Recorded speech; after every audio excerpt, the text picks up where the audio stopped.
That was a tough week. Yeah, it was.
There we go. Now I'm unmuted. I never know whether to be muted or unmuted. It's like, where do I go? So, what would you like to know? About who you are. So, I am a certified teacher and I stopped teaching last October. And then I took some time and I was like, why tutoring would be the best. It's the one-on-one that I love. They come up to my desk and be like, how can I help you? Like, I just love saying that. And that one-on-one and, oh, now I get it. That's the best, right? So I was like, I just got to have that. How can I get that? Okay, what if I tutor? I don't know if that's going to work. Wait a minute. How do I know it's not going to work? So that was my thought process. And so then I was like, let's just do it. What do I got to lose? Yeah. Starting from zero anyway. So I have a tutoring business. I have tutors under me and students, and we're just waiting for fall. We're just waiting for fall and all those students that we're going to serve. Yeah. Yeah. Because there's always kids over the summer they don't practice or they didn't get the help that they needed to over the summer and they've gotten even further behind or whatever the case may be. So there's always lots of students to have that opportunity to serve. And it's so important for us all to realize like I hear so many people say, "Oh, the tutoring world is completely oversaturated." And it's like every year there's a new group of kids that are struggling. How can it be saturated? Right? Like every year. Right. What the biggest problem we have is that not enough people know what it is that we do. And when we begin to increase that awareness, we will naturally begin to funnel more students into our business. And so really it's taking a look at those different pieces, that mindset piece. And I love how you started attacking your own mindset, like right from the beginning, like how do I know it won't work? I won't know unless I try, right? Let me get this started. And you did. And then you started getting students and you started adding more tutors underneath you. So congratulations, you've got a great start there. And let's learn a little bit more about Kaylee. Kaylee, tell everybody a little bit about yourself. Hi everyone. I'm Kaylee. I, like most people, started in the classroom. Um, and then I transitioned to being a director at Sylvan for about 3 years. Um, Unfortunately, Sylvan closed right about August 2020, and I couldn't leave my students. Some of them I had been with for a couple of years. We had made really good progress, and I wasn't about to leave them in the middle of the pandemic. So I started my own tutoring business. I love it. Um, Kind of see, where we went that first year, if it was gonna, I was just gonna keep my students, if we were gonna expand, and things just have kind of kept growing by word of mouth. So now we're here to see how far we can go. Yeah. And really honestly, there's so much further that you can go. So I'm really excited that you're here. And we've got Elizabeth Dufresne. Did I pronounce your last name correct, Elizabeth? You did. I Yes, realized it's a I tough pronounced one. it wrong last week, so we've got it It's all all fixed up. good. It's all It's all good. So, good. Elizabeth, tell us a little bit more about your business. Sure. I'm in the process of starting from square one. I was a teacher for 15 years, a licensed K through 6, and I had my admin degree. I love all things teaching, like so many teachers. With kind of the way the world is going right now with teaching, I kind of did a reevaluation process, and I thought, took a step back and I said, I could either stay with teaching, go corporate, try something else. And I, in the past, had really loved tutoring, and it's always been something I wanted to do. I just never really knew how to start my tutoring business. So I saw Joanne. The timing was absolutely right. And I kind of just saw the Jumpstart, and I was like, yes, let's do it. And here I am, and I'm so excited because it's working, and I love it, and I'm so excited about it. So yay, congratulations. I'm so excited too. Yes.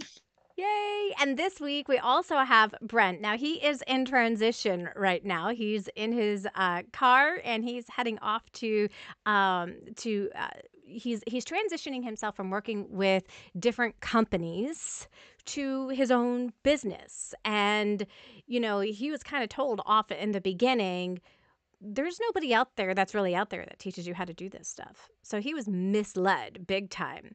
And then he ended up finding me because of Tutorbird. And then he started going through this process. And not only is Brent going through the one-on-one with me as he goes through this process, but he's also going through the group and working with the group as well. So Brent, I'm going to see if we can get you to, I will ask you to unmute here a little bit. Hello, Brent.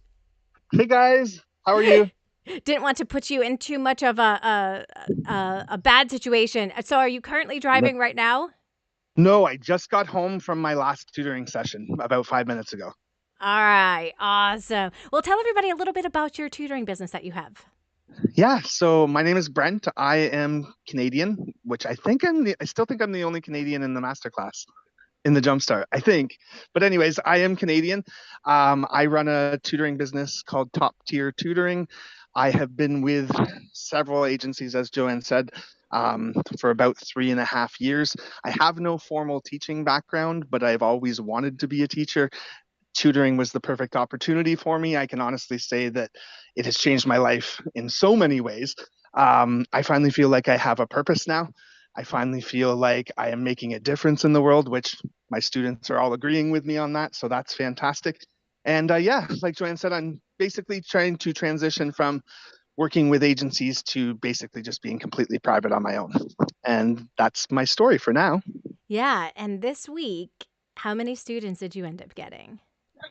One for sure. And then I've got another consult on Friday. So probably 2. Yay! Congratulations. And that was a big goal. Like when it finally happened, because you've been putting in the work, you've been on the leaderboard each week, second and third place each week. When you got that one student, how did that feel? Oh, like it's funny. I tricked myself into thinking that I couldn't do it, even though I've been doing it for a while. But this process just made me realize that not only can I do it, I can duplicate this now. I can do it over and over again. It's the same thing. Yeah, absolutely. Absolutely. And you guys may have heard Kaylee say at the very beginning, like, wow, this was kind of a tough week. And here's the thing, like once we hit week 3, because week 1, it's all about getting people really comfortable with where do I go for what and where, right? Like I just want to make sure that people understand where do they go. We have a couple of like mindset videos we're throwing on in there, some different strategies for being able to get some students. But in week 3, we really put the foot to the pedal and we make it go down to the metal, because it's like, all right, let's start fast forwarding all of this stuff that we're doing now. Now that you've got the pieces in place, I'm not going to confuse you as to where you go for what. You know exactly what to do. You understand. And now we're going to put some pieces into process. And we start taking a look at who is that ideal client for you. And we go through an entire process with an empathy chart. We create a flyer so that you have that opportunity to be able to take a look and say, okay, who is it that I'm trying to attract? How can I attract them in my funnel? And so as you guys were going through the process, what kinds of thoughts came to came to your mind? And this is kind of like just shout out, come on in if you've got something to say. Yeah, Beth. So I was sick this week, so I can relate to when Kaylee was sick.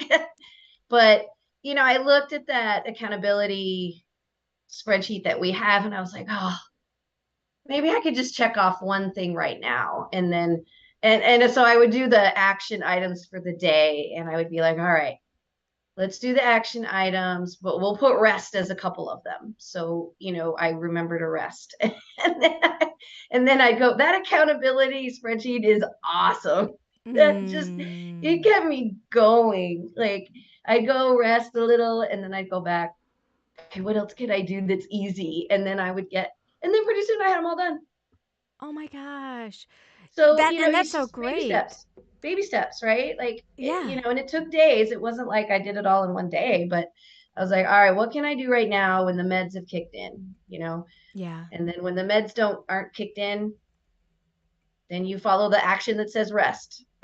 Right. And I'm so glad that you did that, because so many people, they either will ignore their actual needs and just keep trudging on and feel like crap as they do it, or, they kind of do like you, where some people will just like completely slip off the entire rail, be like, I'm sick this week, I'm not doing anything, right? Yeah.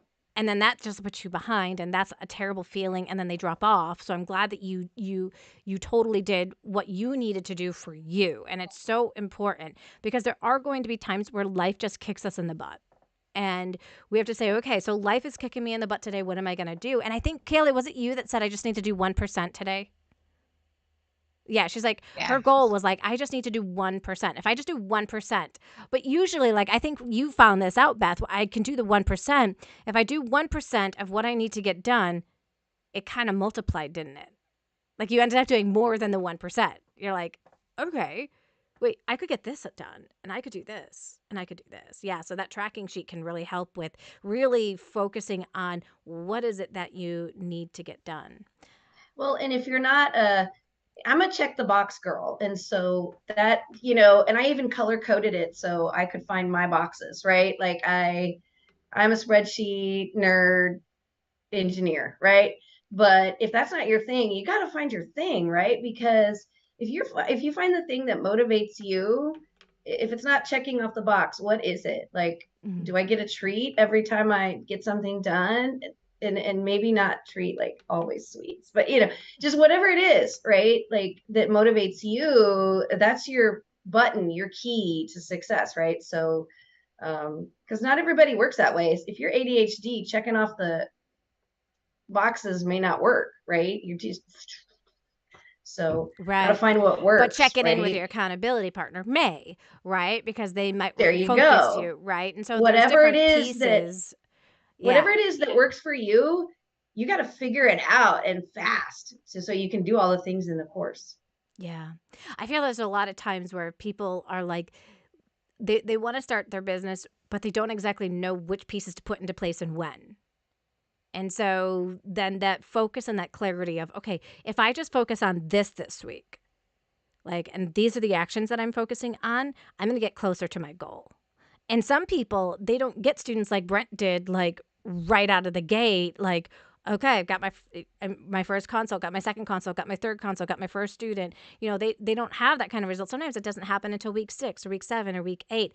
And so that's why I always stay away from, I had somebody who wanted me to do, hey, how do you get 10 students in 21 days? I said, I don't know how to teach anybody how to do that. I said, I'm not your girl for that. I'm not your girl for that, because it's more than just about getting students. I'm going to teach people how to do it right and right out of the gate versus it's only about getting the students, because it's not about just getting the students, right? It's about how to have that sales conversation. Like, I can get leads but not turn them into clients. And then what am I going to do if I don't go through that process and teach you how to do that, right? Am I helping you or am I hurting you, right? I feel like at the end of the day, if you're going to take the time to learn, I'm going to teach you all of the pieces so that they all fit together. What are some other experiences, Kaylee, Elizabeth, or Brent, that you had as you were going through the topics this week? I think for me, the coolest thing was the flyer. Because I've been in business for like 2 years and it just never occurred to me to make a flyer. And I made one and it's cute, it looks good, and I sent it to my friends and they were like, print it for me or email it to me and I'm gonna print it and I'm gonna put it up in my workplace and I'm like, oh, that was a really good idea that I'd never thought of. So that was and that'll probably lead to and more talk, that's another Yeah. lead generator. Exactly, exactly. And we can't ever forget about, even if you're tutoring online, that doesn't mean that people who live near you won't tutor online. So many people think like, oh, well, they live near me, they're only going to want in person. And that just is not true. I've been tutoring online since 2010. I've been working with people in my neighborhood. Like legit in my neighborhood. Because I used to have a sign on my car. It said, get started, like close the gap in a zap with reading or something like that. I don't remember what it was, but it was like this huge decal on my car. One day I was like sitting back, I'm like, why are so many people in my neighborhood like reaching out to me? And all of a sudden I realized, Joanne, you are driving constantly with your car. They see your car everywhere you go. They see you at school at the drop-off line. They see you when you're driving inside of the neighborhood. And at some point, it's those multiple exposures sometimes that are needed in order for people to take action. A lot of people think, oh, they hear it once, they call me, and they get started. Well, that may be true for some, but that is not the path for most. Right? And I think why do you think people have commercials? It's not because they expect people to see the commercial once and go to the website and purchase it, right? It's that they see it multiple times. They get the little jingle stuck in their head. They're in the store. The jingle comes up inside of their head and like, oh, I need to buy that, right? And so it's that multiple exposures that leads them to take action. So even if they see that flyer multiple times, it might come down to the point where people are like, oh, yeah, I forgot. I wanted to take action on that. Let me take action today. Now that I've seen it 10 times, 12 times, 20 times, right? I've gone to the same Starbucks. I've gone to the same, library or whatever it is. There it is. I love it. I love it. Yeah. And those, it is. And there is a way to format it, you guys. It's not, a lot of people think that it's all about all the experience that I have, all of that. That's where the empathy map comes in. And today we have Motivational Monday. So we're actually going to go through an example so you guys can see how do you use the empathy map with the flyer. Because a bad flyer can work. I'm not saying it can't work. It can work. A bad flyer can work. It can still get you a student. But a good flyer will get you more. And that's the goal. Like, if you're already going to go through the work of creating a flyer, you might as well create it the right way and not, every single template I have ever found online, they don't know anything about marketing. It's like people that are tutors that are just like, oh, I know how to create a flyer and let me just do that. But they don't have marketing experience, right? So they have the wrong information there. They have how many years I've been teaching, what is my degree in, it's all about the tutor themselves, and your flyer needs to be all about the student that you're trying to attract, and it needs to be specific on who is that student. So we've got to figure that all those pieces out before we create that flyer. There's a lot of grunt work that goes beforehand before you create that awesome flyer. Elizabeth, what are some of the things that you were able to take away out of this week? I loved all the marketing that we did, the buy, sell, trade groups, and then the Facebook groups. I think that's really beneficial to help us get in. I know that there's a slight wait for some of the buy, sell, trade groups, but I think that's key. And then a lot of the marketing strategies that we took from each other. Yeah. Like posting the flyer in Starbucks or having small networking events in the community. I think that's really key. Yeah. And again, it's about building awareness, right? Mm-hmm. And there's a difference between just, and we don't know sometimes like what's working, what's not working. And so everybody's going to have kind of a different formula of what works and what doesn't work. Something might not work for me, but it might work for you. right? And something might not work for another person, but it worked for another person. You're like, well, how did it work for them? And then we can dive deeper on it. So how did you go about it? How did you do it? Because we can always improve. Every single strategy could get students. We just have to really hone in on where are our strengths, where we're getting those students, continue to take those actions, and then continue to look at each of those other pieces and refine them, make them better. As soon as somebody says, oh, I got a student using this strategy, fantastic. Let's take a look at how you did that strategy so that others can have a similar result. Because if we continue to put in the work, but we don't put it in correctly or the way that works, it's not going to get us the results we want. And then we're disappointed and we're like, oh, well, that doesn't work. We just kind of like write it off, right? Well, that doesn't work. Right. And then we're kind of down. I did that. So I think it's really great for everybody to kind of get together. How about for you, Brent? What were some of the aha moments you had this week, or what was really useful and beneficial for you? Definitely combining the empathy map with the flyer was huge for me. I had created a flyer. It was a decent flyer, but it ended up being a really good starting point.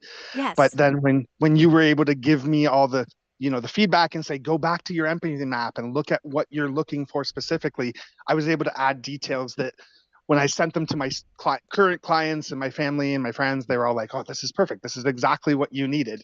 And Yeah. I was like, Kaylee, I've been in business for a little while, but I had never thought of doing a flyer. I just thought that was kind of old school, but it proved to be fun. And I think it's going to be pretty beneficial too. Yeah, and old school works. And I think that's really important. Just because something is an old school tactic doesn't mean that if you add the right elements, it won't work. We just have to be very clear. And like you said, you had a really great start. And you tried to make it very simple. And then we started realizing, okay, does this speak to your ideal client? There was nothing on there that like really spoke to your ideal client. So we just changed up the first sentence, right? And then it was like, okay, where are you leading them to? Like, what is the next action you want to take? And people don't often think about that. They're like, call me, email me, do this, right? They have 3 different things that they want to do, or they'll just put the information on there with no call to action. Right. And that's what I did. Exactly. Yeah. Yeah. And so it's like, okay, if you don't have a call to action, people don't know what to do. So you had like a QR code on there. The QR code led to a Facebook page, but even on the Facebook page, it's not a clear call to action. What do I, as a client who wants to move forward with you, what would I need to do? Right. And so Exactly. it's like, okay, what is it that the parents want? Let's use this space for something else. If the only way, because you don't have to have, we do the flyer this week because you don't have to have a website in order to do a flyer. They can call you, right? Like old school still works. The phone call still works. Even that's old school in a way, right? Instead of like click here and all that kind of stuff. But, they can absolutely call you. They can take a picture of that for themselves if they wanted to. And they could then go and be able to call you based off the information that you gave, and you have a call to action on there now that leads them, and there's a goal on there of, hey, what am I able to help your child achieve, so that the flyer is all about them and the child and their needs versus Brent as this expert who's been tutoring for years, right? It's, look, let's focus right now on the child, what they're struggling with, and here's some of the results I can help you get. And I think that makes such a huge difference. And these are all really important pieces to have. Understanding who your ideal client is, being able to then speak to your ideal client in the marketing, which is why, now can you imagine, let's say you had 5 people that you're trying to target. Can you imagine going through this process with all 5 of those people? Like creating a flyer specifically for reading, creating a flyer specifically for math, creating a flyer for adult readers, kid readers, high school readers, SAT. You have to go through this entire process for every single one of those in order to speak to the needs that they have, which is why we just week 1, we're like, look, let's figure out who your ideal client is. Like, I know you're going to want to like focus on a lot. You're going to focus on too many, and then you don't actually have a clear marketing message when you go there. So you guys got a lot of information today on how to make that marketing message clear so that you can go on out there and rock it. So what are your thoughts for this week? Like, where's your mindset as you begin going on into this week?